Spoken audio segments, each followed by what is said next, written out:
What is up, everybody? It is me, your boy TPT, coming at you, not live and not from Twitch TV. I hope you're all having a fantastic morning, afternoon, or evening. And today, we will be doing another Europa Universalis 4 achievement.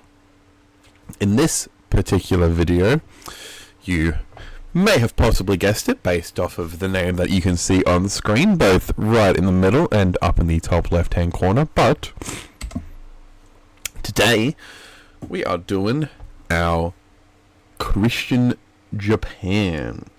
So, look at that, we've got access to the Pope, and not only do we have access to the Pope, but we also have a casual 6 active cardinals.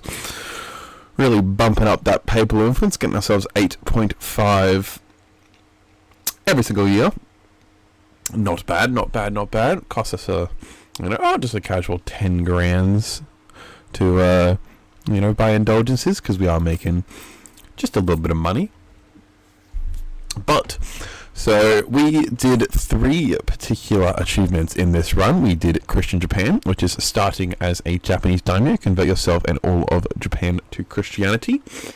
We did Made in Japan, which is embrace manufactories by 1655 as Japan. And as Japan, have the land of the Christian Sun reform, while Palestine and Cairo are Christian under us for Stardust Crusaders. So, if we mosey on over to Japan to begin with, you'll notice that it is looking pretty well developed. Well, let's just fix that one up a little bit there. As you can see, we definitely do have a fair bit of development in here. Kyoto's looking pretty crazy, popping off with 51 development. Suo popping off with 43. Owari at 42. Setsu at 40. And Harima at 36. And Echigo at 35 for that sweet gold mine. Because we actually have 2. Didn't really bother upgrading Iwami as much, because by the point I was already just incredibly filthy rich, so it didn't really make too much of a difference. But we did start off as Oda, as you can see. We finished consolidating Japan in, I believe it was 1493, 1497. In the 1490s, I can't remember exactly what year it was. Only took us one bird, because when we first started playing as Oda, Ashikaga immediately seppuku'd our leader, and then immediately seppuku'd our Queen Regent straight away afterwards, which was a little unfortunate, because it meant that we were stuck in a 9-year regency. And then we got the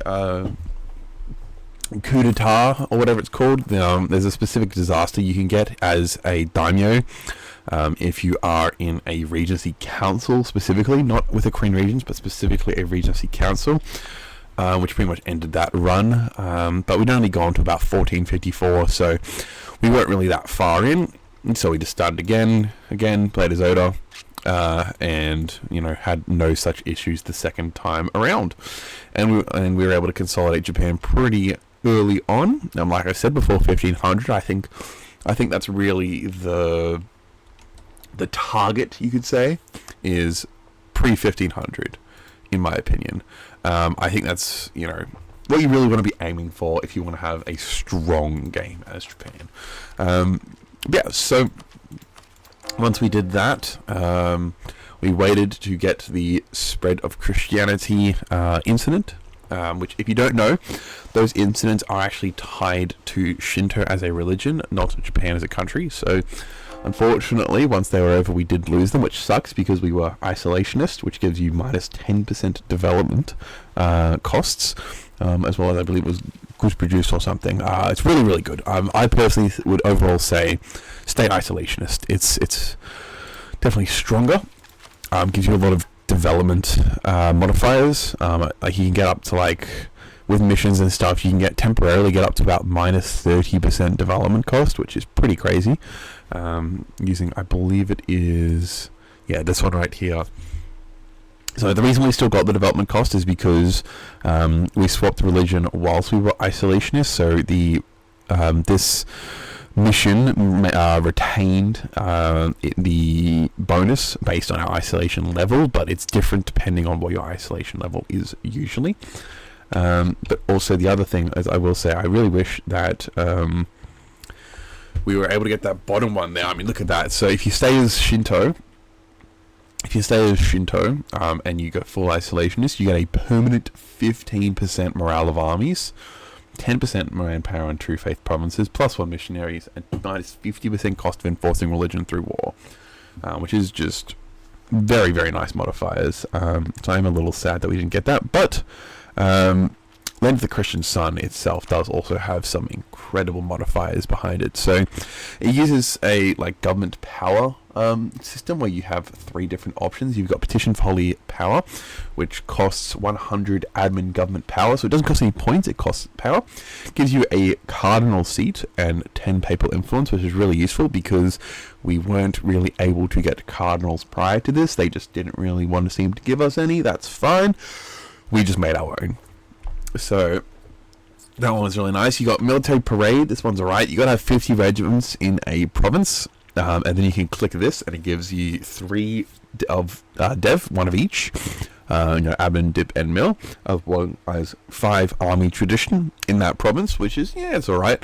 But this one right here, this one is pretty disgusting. So essentially, what that does is that gives you a triples your manpower cap for the duration of the war. So I don't think we've got it anymore in here. I'll just have a quick little look.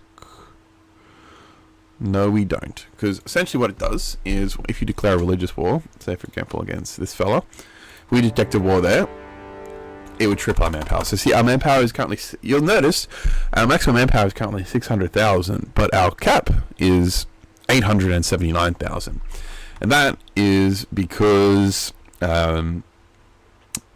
were at 1.8 million cap when we were fighting the Ottomans to get this, because this is the last thing I did before I finished the run, is grabbing all this land over here and obviously converting it to Catholic. So you'll notice we have Catholic Gaza, Catholic Jerusalem, Catholic Jaffa, Catholic Sinai, and a Catholic Cairo. And you'll notice that we are also all Catholic over here. That's because obviously we did go quality exploration economic offensive, and then we did go into religious ideas, which were very, very useful. Obviously, given that we're the only Catholic country over here, pretty much gives us a permanent CB on everybody. And on top of that, obviously, it also gives some other really nice modifiers like the conversion, the missionary strength, your papal influence, your loyalty for clergy, 2 tolerance of the faith, because we are at 10.5 tolerance of the true faith, which is really, really good. Basically means we have 0 rebel problems in anything that is Catholic. So we did also go ahead and grab all of Malacca, which I would personally very much recommend doing as Japan if you can, because Malacca is the best node in Asia, pretty much. Other than, I'd say the 3 main ones that you want in Asia: Beijing, Gujarat, and Malacca. Though, because Gujarat covers all of India, Malacca covers pretty much all of this, as well as Nippon, and Beijing pretty much covers all of this. So we did decide not to go for Beijing. We decided to head down this way because obviously we needed to head further west to get into contact with the Europeans to be able to get Christianity faster. But yeah, so obviously we did also do all of this on stream over at twitch.tv/twinsplayteggett. So if you would like to tune in, I believe today we will actually be continuing our modded game as Neustria into Regnorm Frankum, I believe it's called, on Alexius's mod. If you've jumped in the Twitch chat at all, you'll know exactly who I'm talking about. He's a regular over on our stream, and he is also a pretty talented modder, and has been modding his well, I say modding, he's been creating his own mod called Aurorum Imperialis. Sorry, Imperium Aurore. My apologies. I always get them mixed up. It's Imperium Aurore.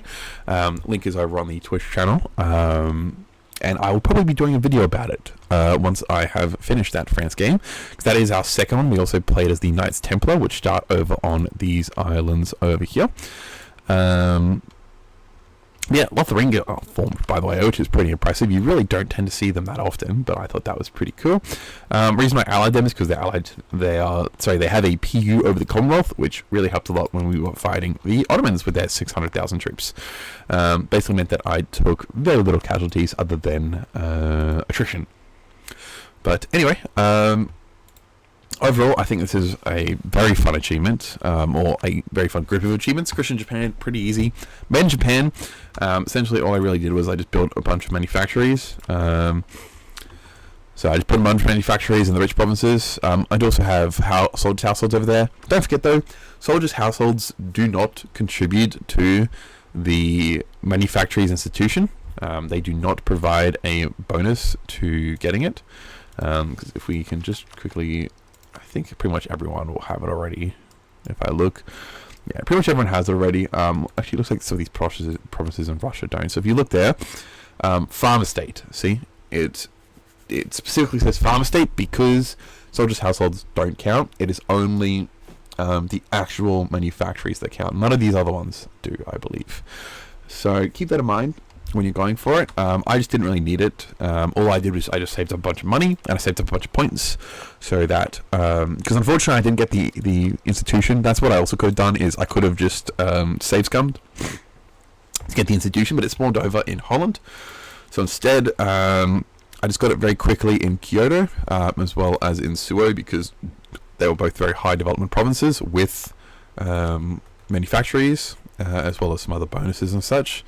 So I got it really quickly over in those provinces, and then just kind of, I also end up deving up Harima specifically to embrace it faster, because obviously that, you know, proportionally then starts to count as a higher percentage of your average autonomy of all of your provinces for the sake of this, because obviously it does factor in autonomy as well as the development.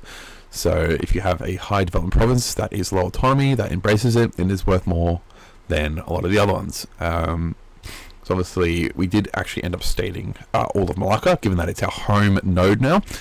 I did intentionally state it instead of leaving it as a trade company, because you can, obviously it's just more useful that way, and we did have the government capacity to spare. So generally speaking, in terms of advice on how to get this achievement, my advice really is just start off just focusing on Japan. Try and dev it up a bunch. You know, like once you've occupied it, make sure it's all full chord, make sure it's, you know, got good high trade value. I mean, look at all this trade value in here. You can get gold provinces on it, so keep that in mind. You know, make sure you are keeping an eye out for when those gold provinces do spawn. If you're curious, check out the wiki under Japanese events. It will tell you the requirements to get them, but they're not really that difficult. They do just take a little while. And just, you know, make sure you've got a pretty strong island nation per se. China did explode very, very quickly in this game as well, by the way. As you can see here, China exploded by 1471 was when it first started exploding. So yeah, see, 1471, 1467, and then even if we go to Beijing itself as well too, you'll see, where is it? Yeah, see, 1479, like, they exploded very quickly, which did definitely help us a lot. But what we really did is we just took out Korea first, jumped down onto here, grabbed Taiwan, or Taipei, whatever you want to fucking call it. Then got into the Canton node, because I knew from the very start that I was going to go for Malacca, so I made sure to grab the Canton node, or at least, you know, most of it. And then just kept on jumping down using my colonizers, or colonists, I should say, to get down to Malacca, and then just ate everything in here that I could as quickly as possible. Stated it, you know, full stated it, make sure it's all got like town halls and that, to make sure that it's not that all this autonomy is going down, because you'll look, the autonomy around here is generally very, very low, which is also really nice as well too. Maximizes that income. I mean, honestly, most of my stuff is pretty low autonomy, other than the stuff that I've just recently conquered. Or also, obviously, this is all just I just left this all as in trade companies, because I don't really Actually, wait, no, I didn't even bother putting a trade company. I just converted it instead, just because I just wanted to get rid of the rebels over there. The only real purpose I had of it was essentially, you do also get claims. No, I didn't get claims. I colonized this province specifically, so I had a border with Killa, so that I could work my way up here through Ajuran to get a border with the Ottomans, so that I could deck on the Ottomans for the provinces that I needed for the achievement. But yeah, overall, like I said, really fun, really enjoyed it. Definitely would recommend. It is very violent early on.